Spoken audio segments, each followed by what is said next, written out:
Conflict is inevitable in any organisation, and when it's handled properly, it can contribute significantly to personal and organisational health, better understanding, and innovative solutions to problems.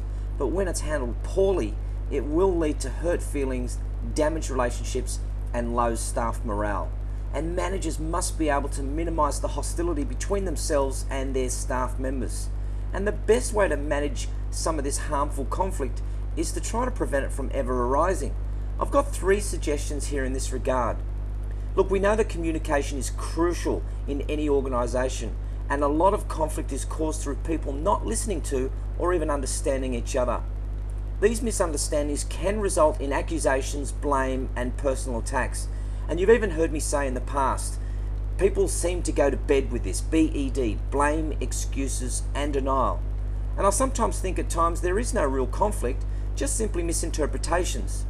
Try to work at improving your communication skills for listening and speaking so that you minimize misunderstanding. Try to convey the need for clarity in all of your discussions. And don't forget, you know that we've got 2 ears and 1 mouth, and we should distribute them proportionately. And what I mean by that is to try to do more listening and less speaking.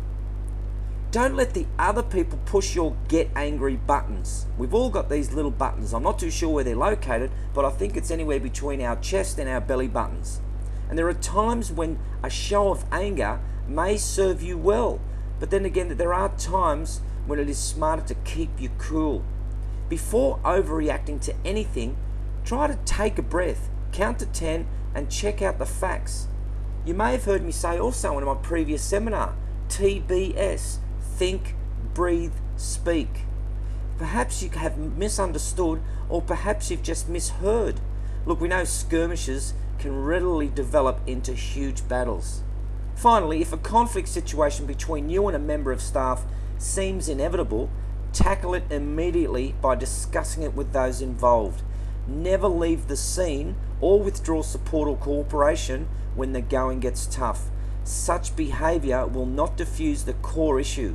Ignoring conflict situations will only ensure greater problems later on.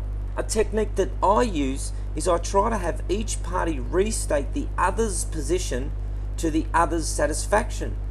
Here I force each person to briefly adopt the other's frame of reference.